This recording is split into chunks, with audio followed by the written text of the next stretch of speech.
British Gas presents Moving Home with the Experts. Handy packing tips. We run a business called Industrious Interiors, selling a range of furniture and household items. We pack and ship everything we sell ourselves, so we know how important it is to avoid damaging prized possessions in transit. We're going to demonstrate a few simple tips that you can use when packing a selection of things that you might need to move when moving house. A sofa, framed artwork and mirrors, books, jewellery, and a wardrobe full of clothes. Most people have at least one sofa. While it's not the most complicated thing to pack and move, there's a few tips we can give you to help you move smoothly. First thing you need to do, measure the sofa and the space that you're moving to.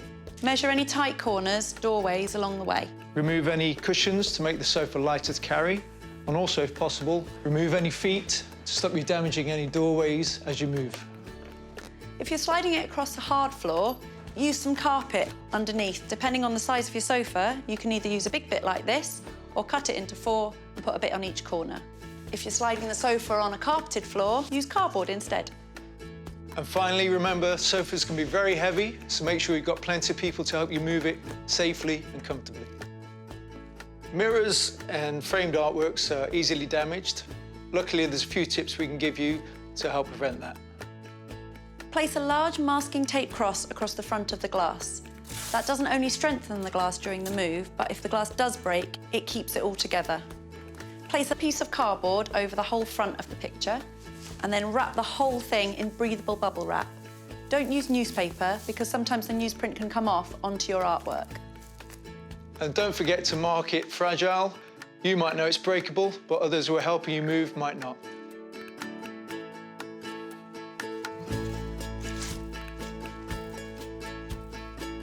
Books can be deceptively heavy, and it's easy to damage them while you're moving them if you're not careful. That's why it pays to think outside of the box. Quite literally with a wheelie suitcase. It makes heavy books a lot easier to move. Also, you can use a backpack, depending on how many books you've got.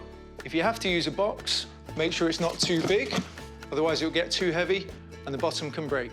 Always pack books flat. If you pack them on their sides, the spines or the pages can get easily damaged by heavy books or boxes being put on top of them.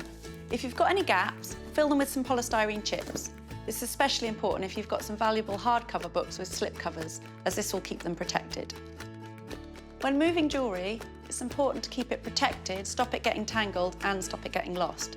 I've got some simple tips you can use, just using items that you'll already have around the house. For a chunky necklace, use an empty toilet roll, just feed it through, clasp it together. For more delicate items, use a drinking straw. For individual rings or pairs of earrings, fill an egg box with cotton wool, put your rings and earrings in each hole, cover them up with a bit more cotton wool, and you can transport them without them getting damaged or lost.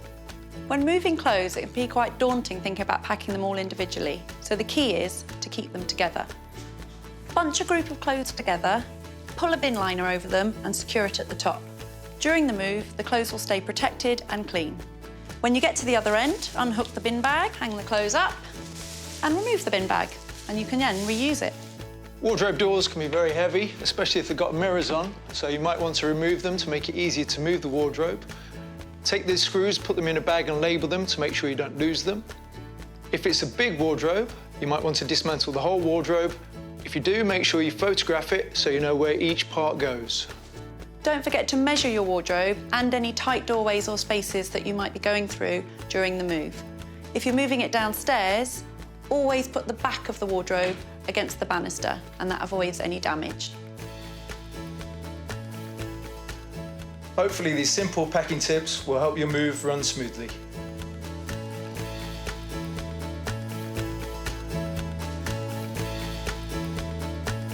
For more help moving home, see what these other experts have to say.